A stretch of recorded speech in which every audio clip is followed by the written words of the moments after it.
الرحمن الرحیم. دی وخت کې مونږه تاسو ته وایو اټک غازی بروته سیټي ته راغلیو او هلته یو ختم قرآن کړو د ماشوم حفظ کړو د څه به تعارف کوو. نو بچې ستا نوم؟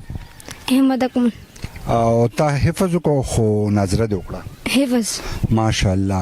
نو ته به مونږ ته کم صورت چې کم ستا ته یاد دي، بلکې یاد خو د ټول قرآن دی، ته به مونږ ته کم یو تلاوت کوې؟ زه به 24 سپاره نیمه. بس تلاوت وکړه. بسم الله اعوذ بالله. بسم الله الرحمن الرحيم. إنا لننصر رسلنا والذين آمنوا في الحياة الدنيا ويوم يقوم الأشهاد يوم لا ينفع الظالمين معذرتهم ولهم اللعنة ولهم سوء الدار. ولقد آتينا موسى الهدى وأورثنا بني إسرائيل الكتاب هدى وذكرى لأولي الألباب. فاصبر إن وعد الله حق واستغفر لذنبك وسبح بحمد ربك بالعشي والإبكار. إن الذين يجادلون في آيات الله بغير سلطان أتاهم إن في صدورهم إلا كبر ما هم ببالغيه فاستعذ بالله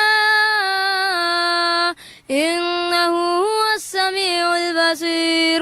لخلق السماوات والأرض أكبر من خلق الناس ولكن أكثر الناس لا يعلمون. وما يستوي الأعمى والبصير والذين آمنوا وعملوا الصالحات ولا المسيء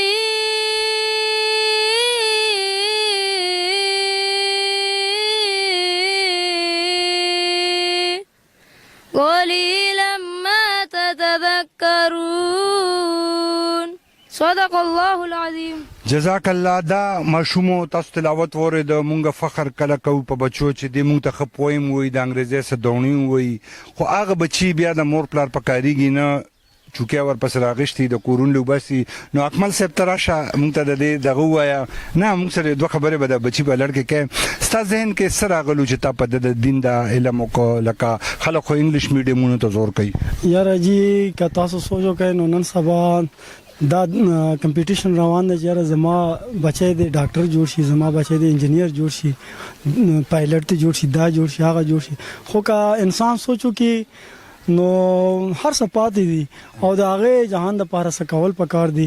نو د دې دپاره دې سره د پایلټ او انجینیر هم جوړېدی شي انشاءالله. هغه هم د الله نه امید دی به یو ښه پایلټ شي. او بالکل.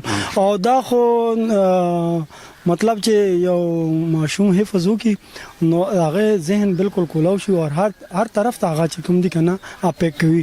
نو انشاءالله د الله نه امید دی چې دا به مخکې ممځي. او نورو بچو ته باندې دا خیال دی؟ او ما بل بچی هم دی هغه هم ماشاءالله نیم حفظ وکړلو او را روان کال به انشاءالله د هغې په خوشحالۍ باندې دا زما په خیال دا دی. بچی ستا نوم؟ طلحه. طلحه تاسو چې پاره یاد کړئ؟ ما 14. شاباش.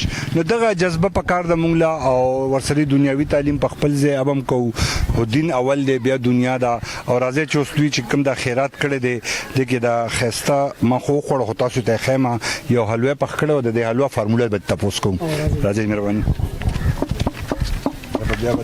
بسم الله الرحمن الرحیم. السلام علیکم ګرانو مینوالو. دی وخت کې زه اټک کې غازی بروته چې کوم یو کالونی ده هغه اکمل جی صاحب ملمانه کړو او د بچي خو د بچي د قرآن پاک ختم او ډېر ښکلی دعوت یې کړو. نو اکمل جی صاحب اول خو ستاسو مبارک شه. ډېره مهرباني. بسم الله الرحمن الرحیم. تاسو ډېره مهرباني جی چې تاسو دومره وخت وکړو او دومره لرې ځای نه راغلو او زمونږ په خوشحالۍ کې هم زمونږ سره شرکت وکړو. تاسو ډېره مننه.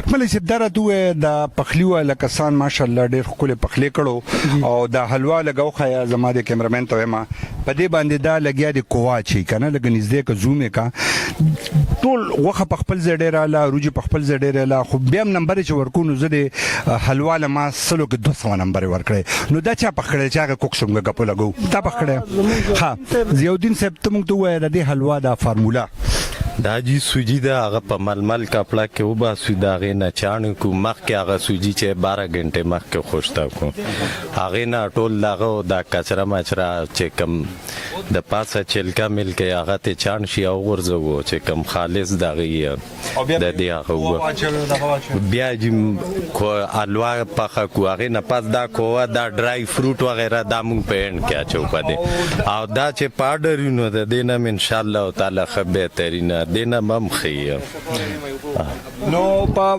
مطلب بهترینه ته څه ته وایي چې هغې کې به ته څه اچې نو په هغې کې دي ګوره پستې دي بادام دي دا کوه شوه ملایي پکې اچولی شئ پای پکې اچولی شئ کورني غوړي شوله تاسو دا راته ستاسو د ټکانه یا دکان کوم ځای کې تاسو څوک رابطه کوي مونږ جی زمونږ بس نمبر دی هسې مونږ دلته په غازي بروټه کې نمبر د مینوالو ته ووایه 0344 58 14 511 او نوم ضیاءالدین غازي بروټه ریسټ هاوس کوک غازي بروټه ریسټ هاوس کې دا دغه او د روجي والا مرګره دام ته پخړی خو مطلب دا ټول پخلې ستاده غوخه روجي قورمه ماشاءالله ډیره خوا نو دغه شان پروګرامونه مینوالو موږ تاسو ته وخت په وخت خایو او ما چې څنګه ویل حلوا ما پسلو کې 200 نمبر ورکړي ځکه چې په ما خو ډیره خو لګي دا ګوګه چې شوګر بیمار مم خو بیا هم تاسو ته زدانه مچ تاسو بدپریزیو کې مونږ خو کل ناکله پکې کو کنه مونږ له دوه مرګري دی وخت اکسایټ ته خبره لکمل صاحب یو ځل تاسو بیا مونږ شکریا د مینوالو ته دا زموږ دا باندې خوشاله سه علم آباد لري تاسو دومره وخت وخت کو مونږ لاره ټیم راکړلو ډیره مهرباني مننه سوکس